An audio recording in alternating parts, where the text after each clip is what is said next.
Assalamualaikum warahmatullahi wabarakatuh. Oke, bagi yang online mohon diaktifkan videonya. Kalau yang offline di ruangan tidak usah di-on-kan video maupun suara karena saya sudah melihat ya. Oke, hari ini perkuliahan hari Selasa jam pertama kita awali dengan membaca suratul Fatihah. Semoga dengan bacaan suratul Fatihah kita diberikan kemudahan dan kelancaran. Al-Hadiniyah Al-Fatihah. A'udzubillahi minasyaitonir rajim. Bismillahirrahmanirrahim. Bismillahirrahmanirrahim. Maliki yaumiddin. Iyyaka na'budu wa iyyaka nasta'in. Shiratal mustaqim. Amin. Ya, alhamdulillah. Oke. Ini saya mulai ya karena teman-teman yang offline kayaknya hampir semuanya sudah lengkap ya, mungkin hanya beberapa, ada 1, 2, 3, 4, 5. Kalau tidak salah sisanya berapa ya? 13 ya. Berarti masih ada 3 yang belum hadir, tidak apa-apa. Ya, ini teman-teman yang online juga gabungan ya, ada yang sini masuk ke sini juga ya.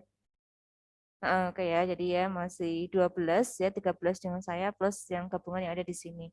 Oke, saya akan absen dulu ya. Mohon ketika saya panggil nanti merespon ya. Entah bilang hadir atau mungkin ada buat atau semacam itu. Oke. Saya absen dulu. Yang pertama Muhammad Hafidul Anam. Oke. Danang Muhammad ada. Muhammad Najmuddin belum. Oke.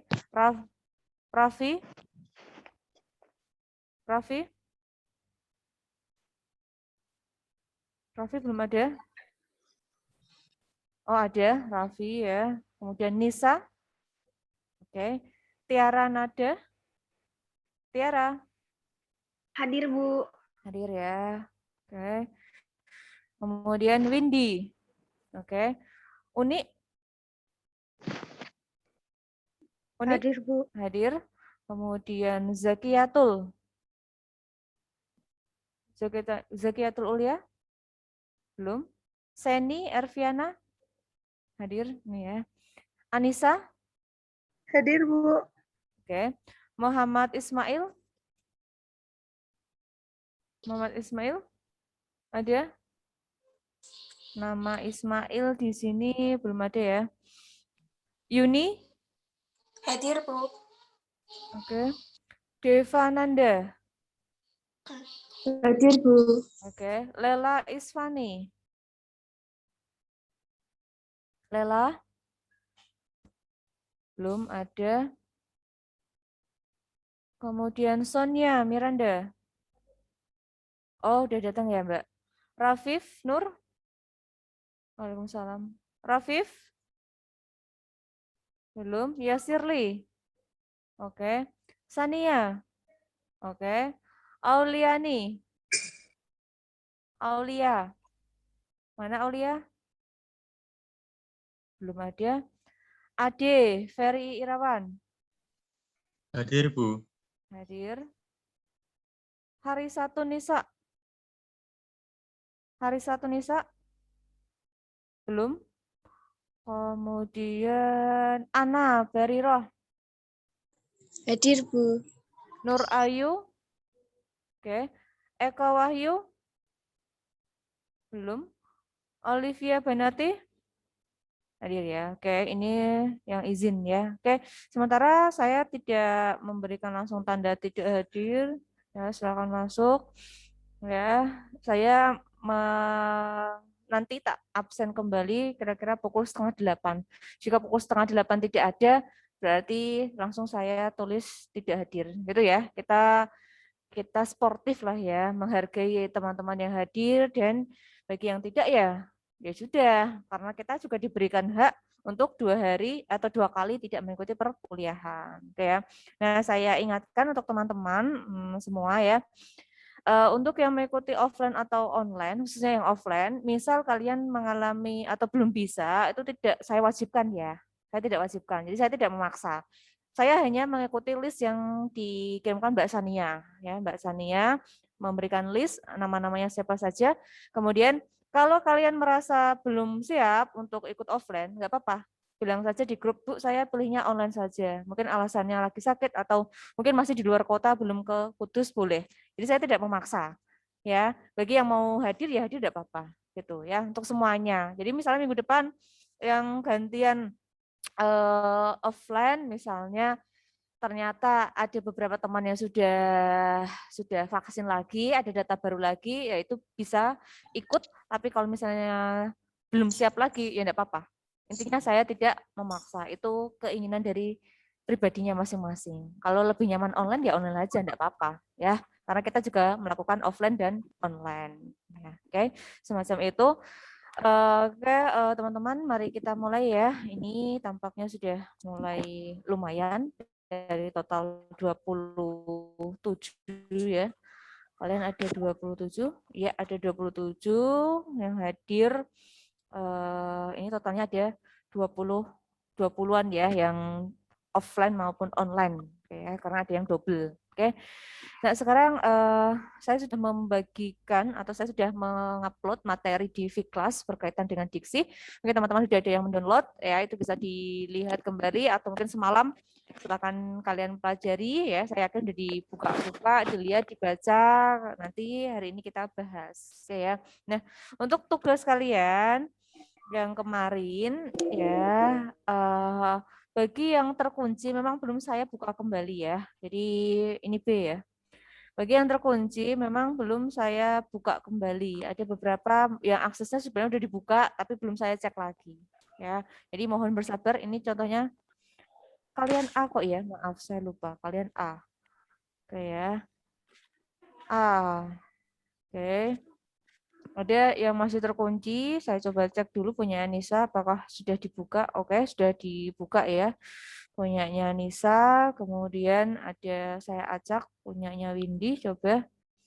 Nah, masih ada yang terkunci ya.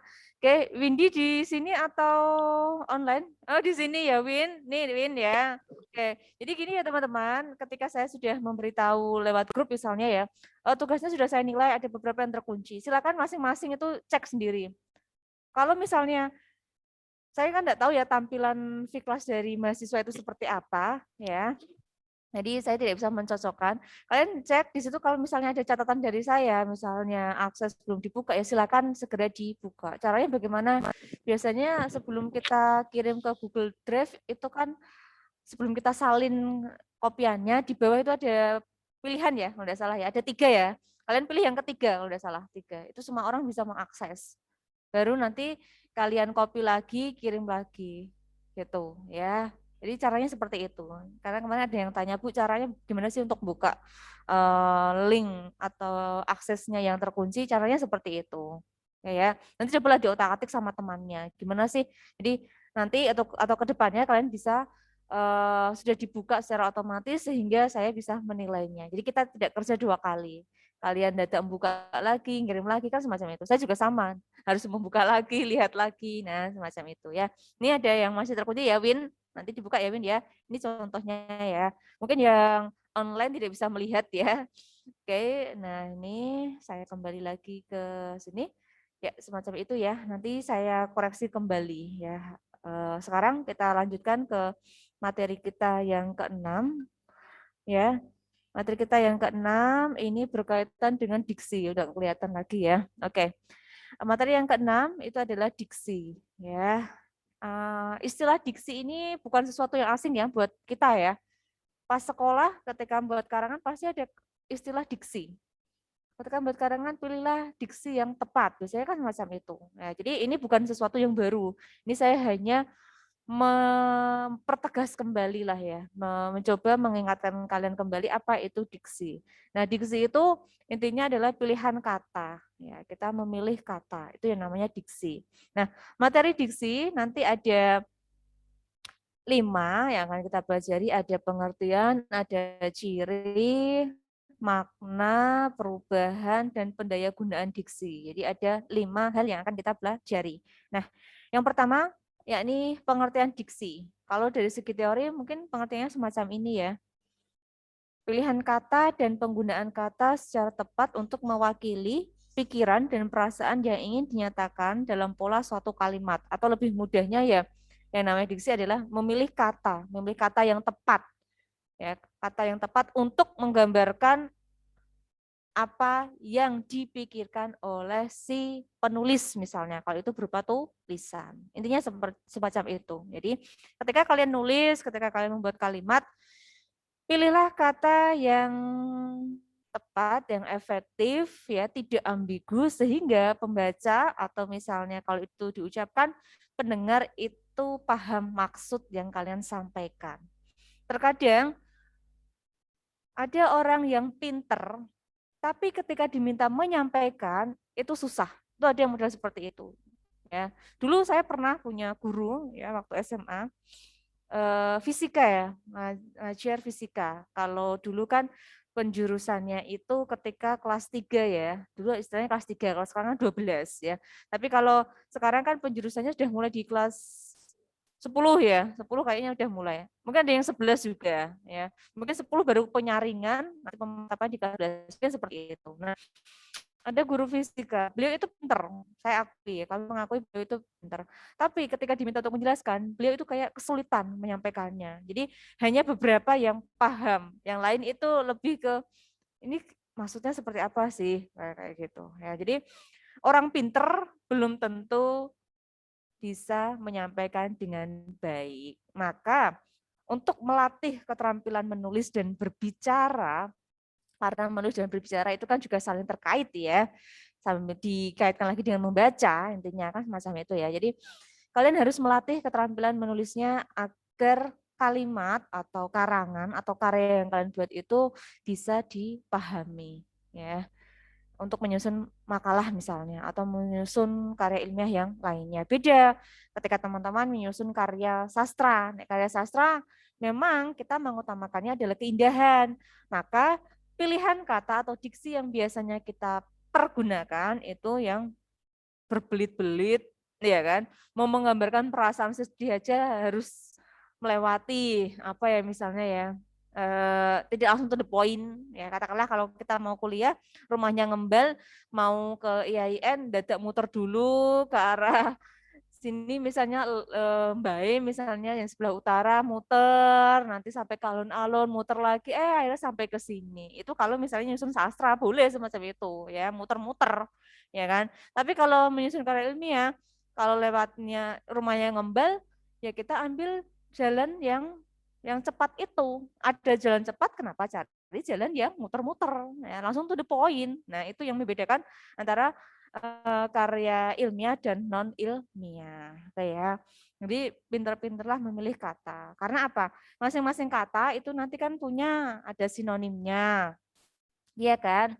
Misalnya ada cantik sinonimnya ayu misalnya. Kemudian penerapan sinonimnya kalau menggunakan istilah mungkin implikasi kan semacam itu. Kalau teman-teman tidak mengetahui istilah-istilah tersebut ketika mau membuat karangan, ya kalian akan kesulitan. Kosakata atau tulisan yang kalian hasilkan bahasanya itu monoton.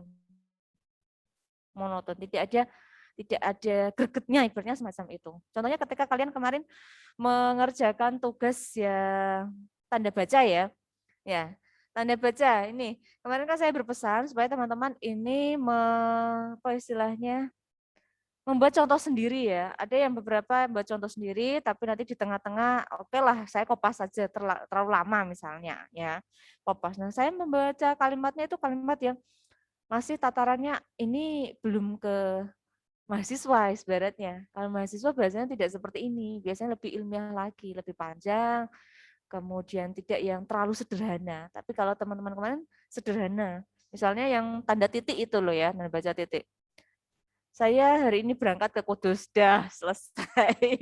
Itu kan sederhana sekali. Iya, iya benar, dipahami sih dipahami, tapi yo maaf ya, ini kan mahasiswa. Biasanya mahasiswa kan pikirannya lebih ke lebih lebih dibandingkan dengan anak atau siswa SMA atau mungkin SMP ya. Kalau kalimatnya hanya saya hari ini berangkat kuliah atau saya hari ini berangkat ke Kudus, itu kan nun sewu ya.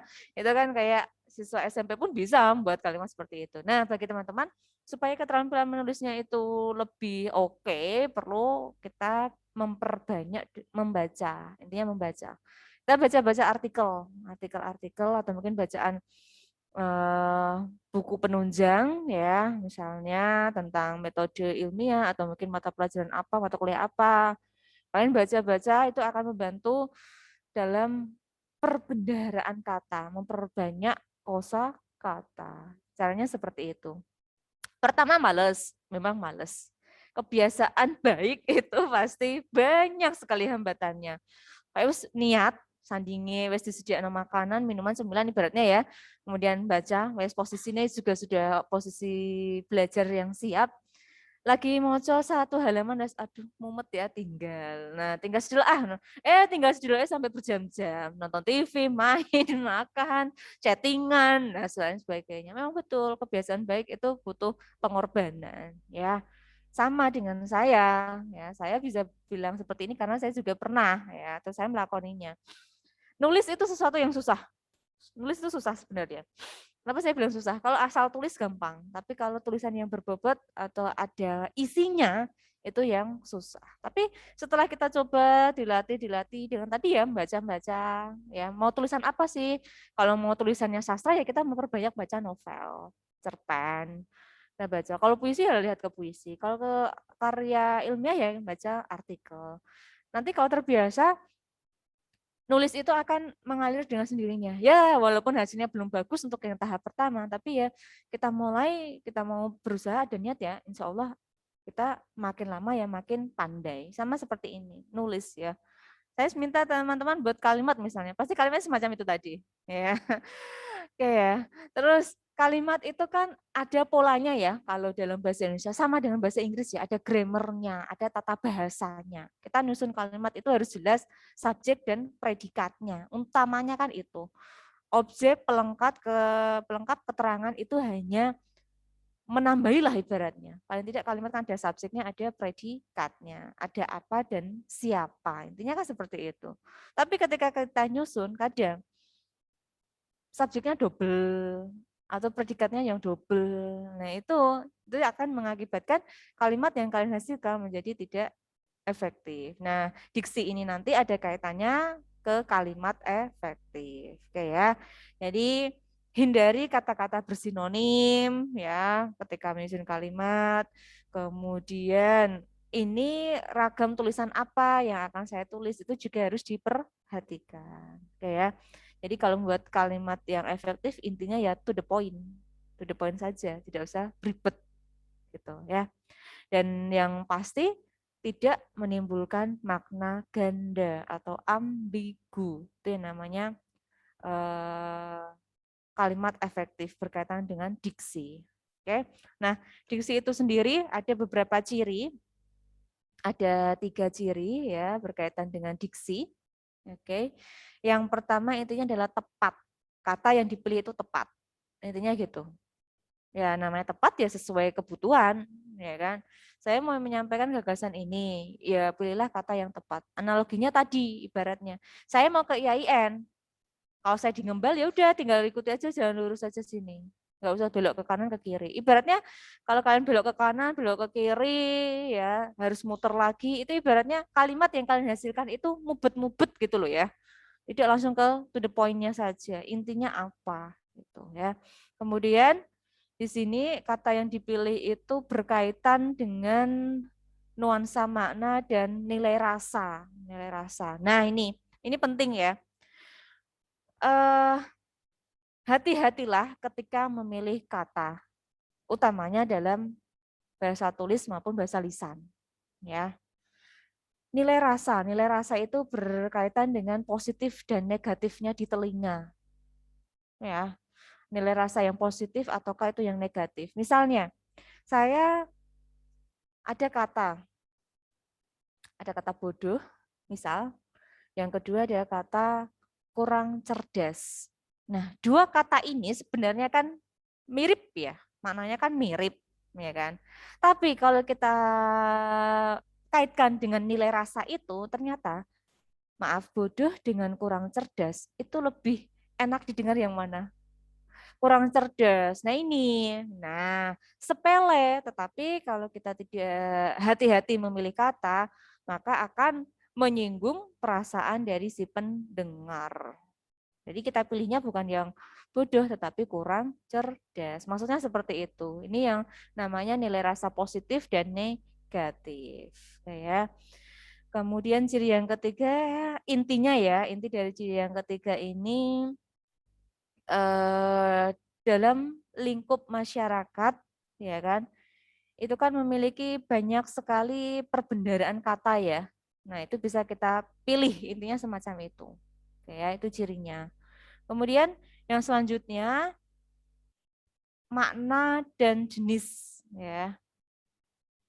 Nah, berdasarkan makna ya, makna kata menurut Haier itu ada dua, ada denotasi dan konotasi. Sedangkan berdasarkan jenisnya ada makna leksikal dan makna gramatikal. Oke ya. Oke. Untuk yang berdasarkan makna kata, denotasi, konotasi. Tahu artinya? Yang offline atau online, silakan menjelaskan apa itu makna denotasi dan konotasi.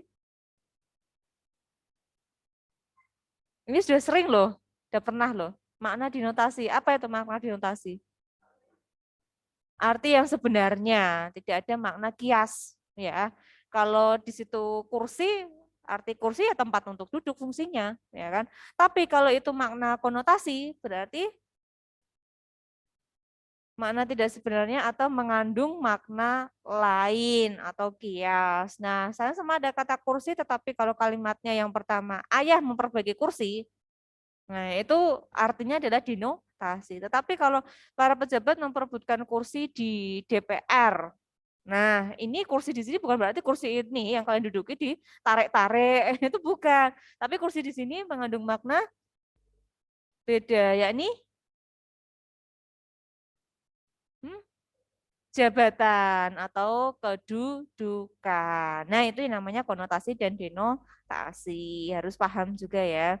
Kemudian, yang berikutnya ada makna leksikal dan gramatikal. Ya, kalau gramatikal sih, saya yakin teman-teman udah paham ya. Grammar itu tata bahasa intinya.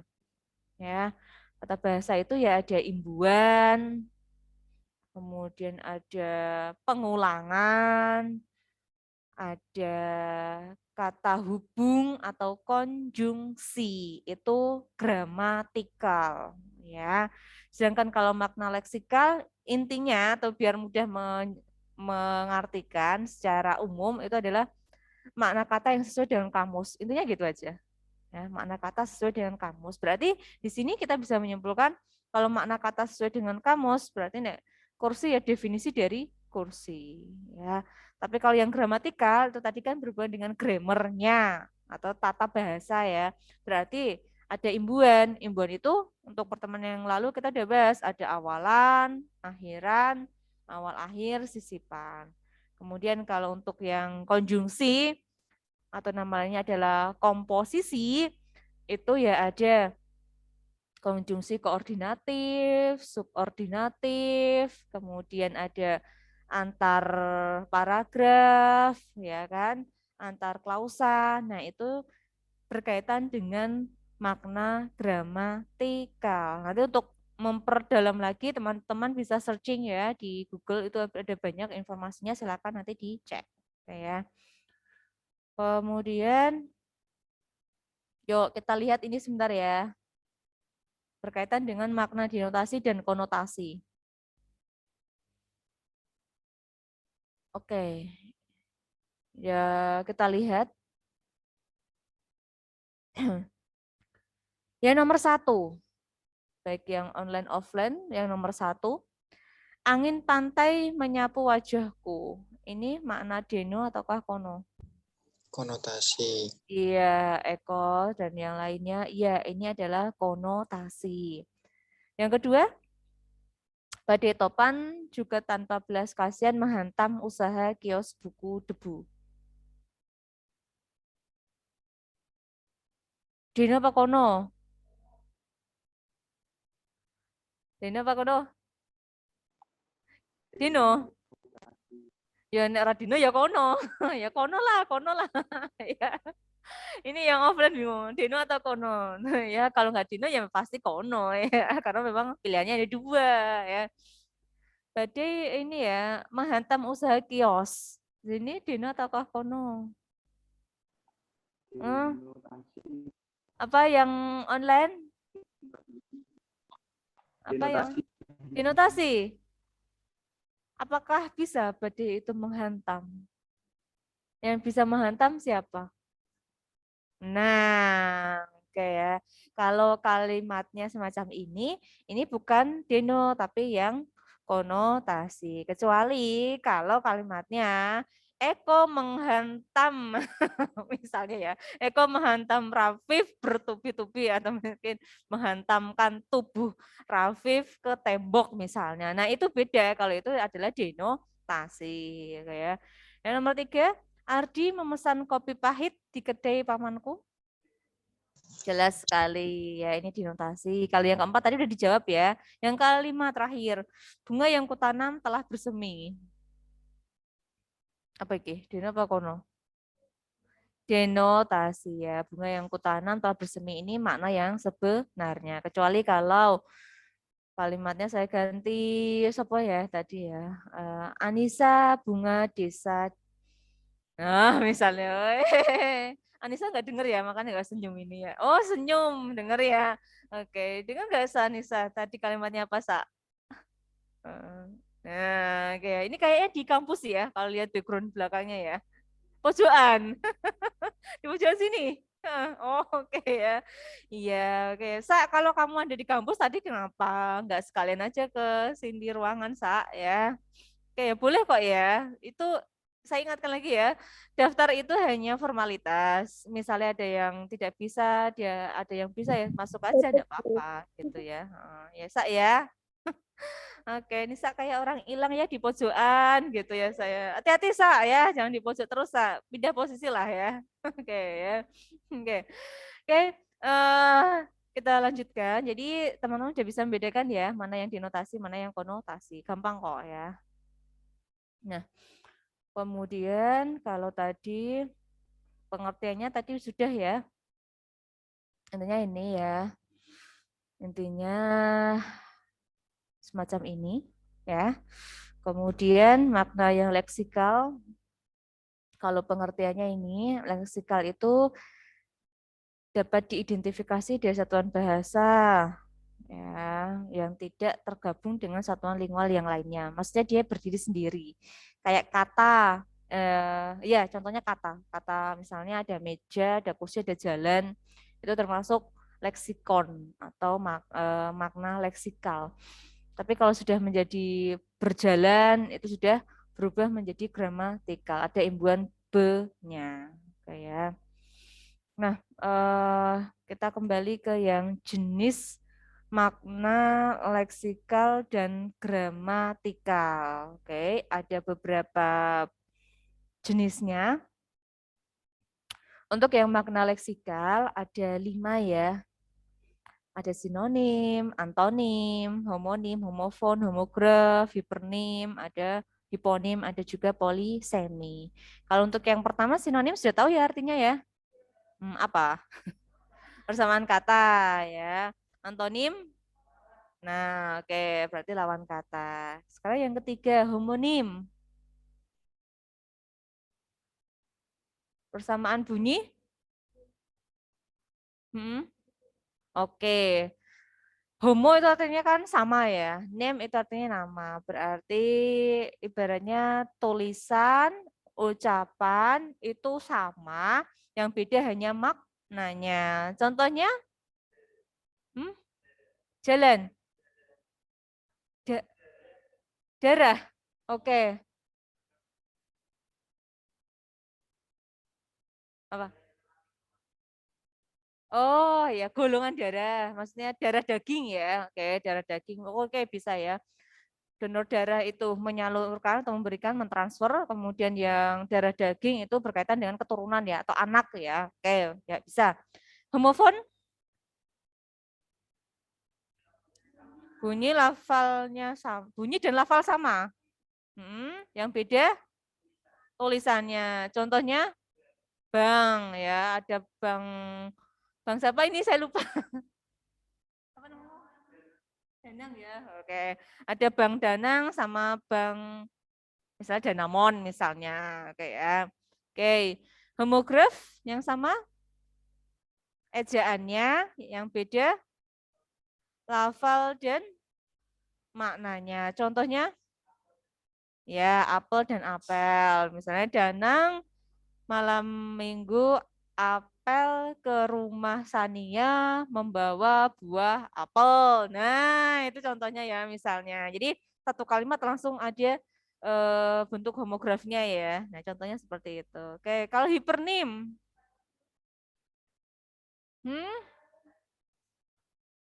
Kata turunan dari kata lain. Yang lain? Hipernim. Hiper artinya satu-satu. Satu-satu.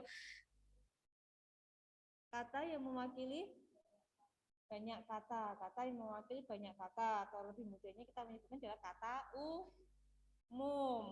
Ya, kalau hiponim itu adalah kata kebalikannya umum apa? Khusus. Oke ya. Ini yang offline bersemangat ya. Yang online ini ayo, mana suaranya? Loh, Anissa kok berubah wajah? Oh, enggak ya. Saya kira berubah ya. Aduh, saya kira kamu berubah, Sa. Ya. Oke. Sa, pindah toh, Sa, jangan di pojok, ngenes banget kowe, Sa. Ya. Masih di situ. Mungkin sinyalnya yang paling gampang ya, sinyalnya. Oh ya ini ya, oke ya. Nah, Rafif ini kayak di kampus juga atau bukan ya? Nggak jelas ya, warna birunya kurang kelihatan. Kayak ya, jadi hipernim itu intinya adalah kata umum, hiponim itu adalah kata khusus. Kayak misalnya ada sayuran, sayuran bisa hiponim, bisa juga hipernim. Ya, kalau dia menjadi hipernim, maka hiponimnya ada bayam, kangkung, nah dan lain-lain, wes. Oke ya, oke. Nah seperti itu ya. Kemudian yang terakhir polisemi, apa artinya polisemi? Hmm? Apa yang makna ganda? Hmm? Makna yang memiliki makna lebih dari satu, oke ya. Jadi polisemi itu memiliki makna lebih dari satu ya. Contoh yang sering itu ketika mendengar kata ada kepala, ada kaki, itu kan memiliki beberapa makna yang berbeda ya. Oke. Kemudian kalau yang gramatikal tadi udah saya singgung ya. Afiksasi itu imbuhan, ada awalan, akhiran, sisipan, awal akhir semacam itu. Reduplikasi itu kata ulang ya, kata ulang itu ada kata ulang berubah bunyi ya, bunyi vokal, bunyi konsonan. Nah, kalau komposisi itu adalah contohnya konjungsi atau kata penghubung ya, konjungsi. Oke, udah paham ya.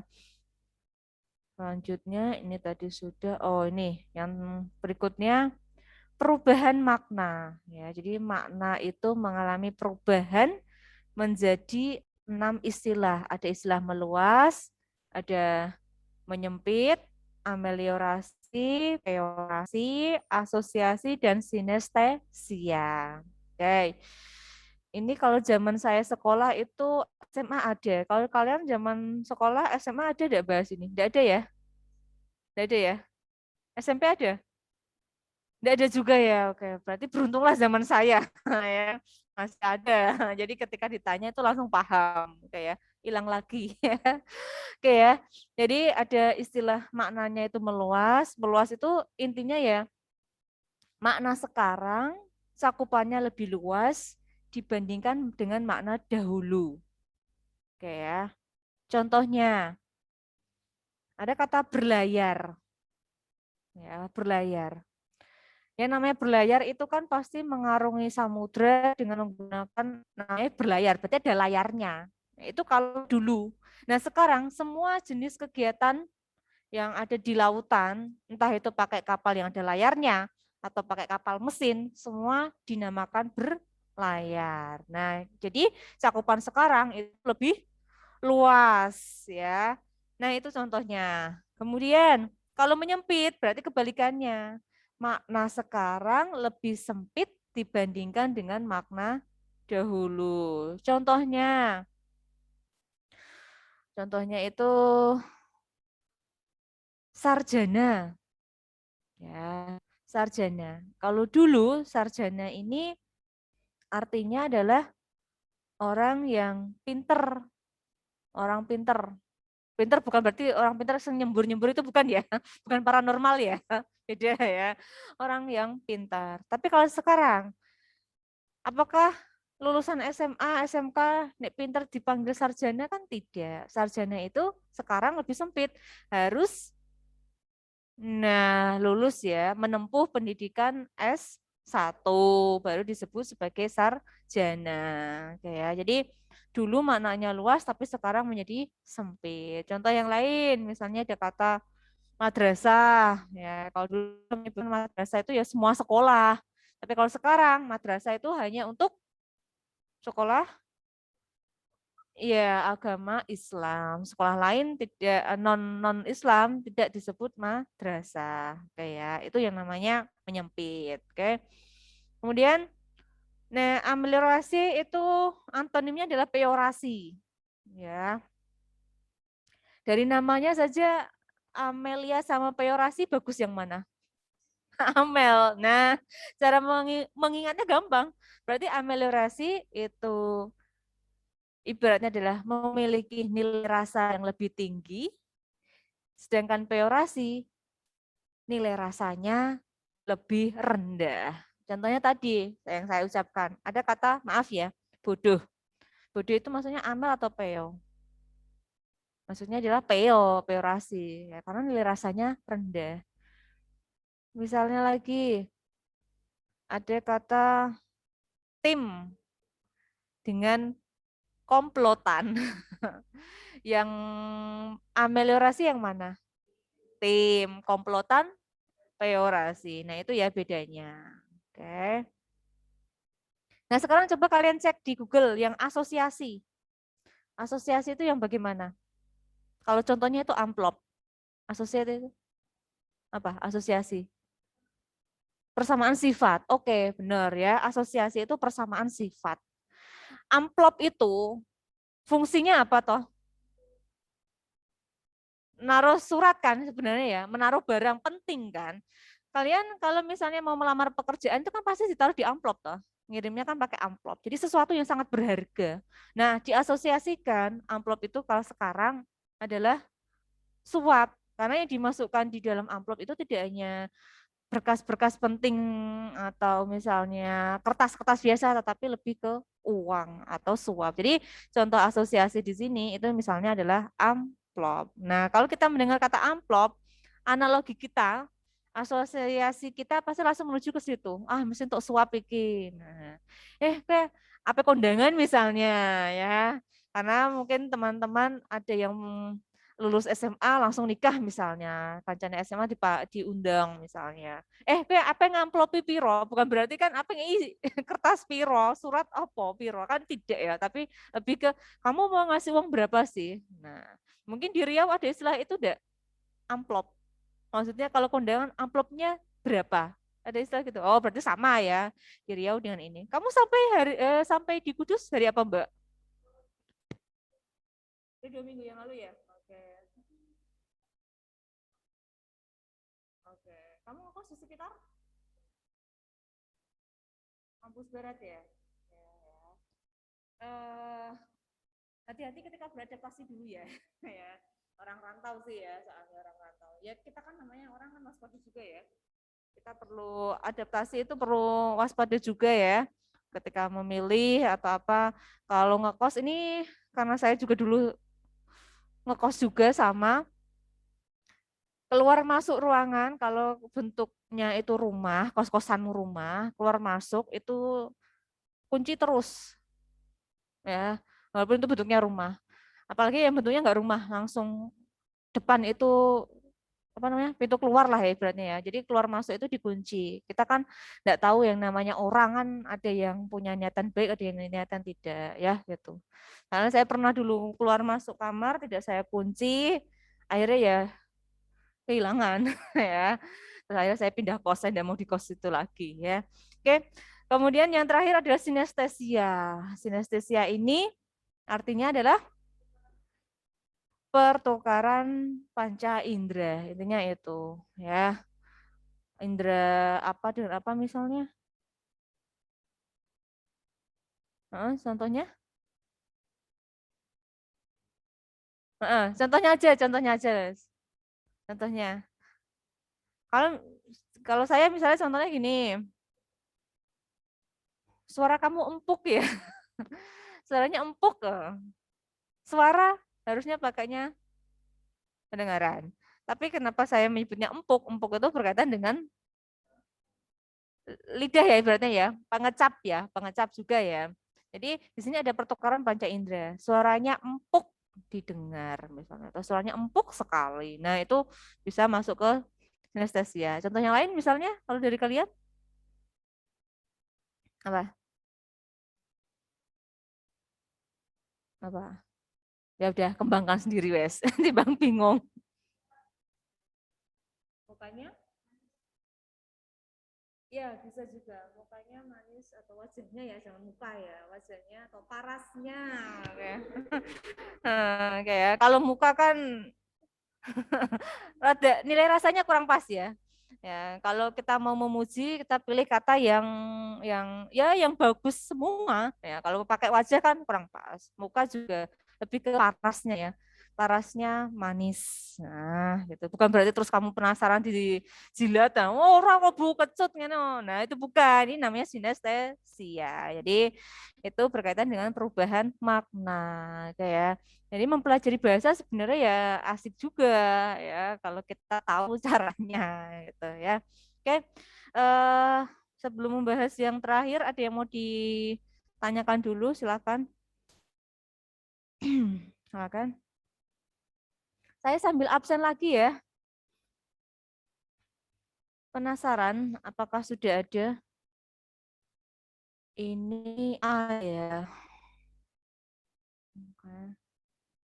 Mohon maaf kalau semalam ada yang WA tidak saya buka karena sedang lembur ngerjakan yang lain ya.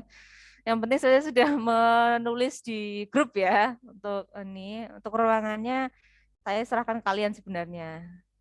Oh, udah keisi semua, wih. Ada manusianya enggak di sini? Oke ya, udah saya percaya ya. Karena apa ya? Di sini saya membelajarkan kalian untuk jujur juga ya. Salah satunya kan mengisi presensi ya, jujur. Ya, kita tidak boleh menghalalkan segala cara demi kepentingan pribadi. Saya mewanti-wanti seperti itu. Karena apa? Sekali kalian bohong, maka selamanya sulit untuk dipercaya. Ibaratnya, kalau kita ibaratkan seperti gelas atau piring atau pot yang sudah ada retaknya, walaupun kalian perbaiki, dilem atau mungkin ditutupi dengan apalah, tetap kelihatan bekasnya. Sama juga dengan kejujuran. Sekali kalian bohong, berikutnya kalian ini berusaha untuk jujur, tetap yang namanya orang ada waspadanya. Jangan-jangan ini bohong lagi. Walaupun kalian sudah bersumpah demi Allah, kita tidak hanya butuh ucapan, tapi butuh apa? Praktiknya. Nah, semacam itu ya. Jadi untuk teman-teman ini semoga ini tidak ada yang ini ya apa namanya bertindak curang. Sekali curang pasti akan ketagihan ya, ketagihan macam itu. Oke. Silakan yang mau bertanya, saya berikan kesempatan untuk bertanya atau sudah paham. Ini sih materinya gampang ya, yang susah itu nanti praktiknya. Praktik memilih kata.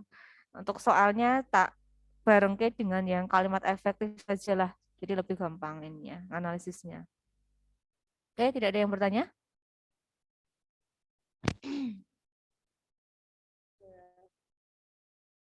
Ini masih mending ya. Kemarin pas pakai kelas satunya, kelas nggak bisa, error. Jadi tidak ada gambar yang muncul sama sekali. Oke. Eko udah mandi kok. Udah ya kok ya. Ini Rafif tadi saya lihat kok pernah ucek-ucek meripat bareng ya. Oke. Ya, ngantuk ya. Oke ya. Rafif, kamu di kampus ya, Viv? Atau di rumah, Viv? Oh ya, di kampus juga ya. Oke, sama Mbak Nisa enggak? Oh beda. Ndak, langsung Nisa ya. Ndak. Oke ya. Oke, Nisa masih di posisi yang tadi, Sa? Masih di tempat tadi, tak? Iya, masih ya, bertahan ya. Oke. Ya, ya intermezzo ya, main kalian nggak bosen-bosen banget ya. Nah, sekarang yang terakhir, pendayagunaan diksi ya, atau penggunaan diksi, pemanfaatan diksi. Ada dua ciri. Bukan dua ciri, ya. Ada dua ciri berkaitan dengan pendayagunaan diksi. Yang pertama adalah tepat, yang kedua itu sesuai. Intinya itu. Kalau tepat pasti sudah sesuai. Intinya kan kayak gitu. Nah, ketepatan itu di sini ada beberapa pembahasan.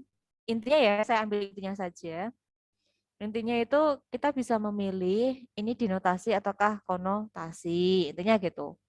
Kemudian bisa membedakan kata-kata bersinonim. Jangan sampai dalam sebuah kalimat menggunakan kata bersinonim. Misalnya tadi wajah dengan paras kan sinoniman.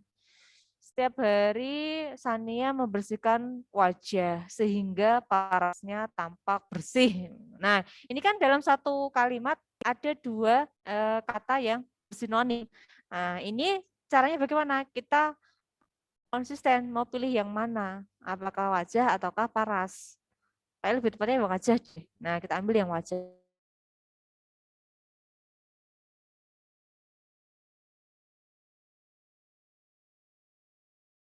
Kata-kata itu mirip ya, hanya beda hurufnya saja.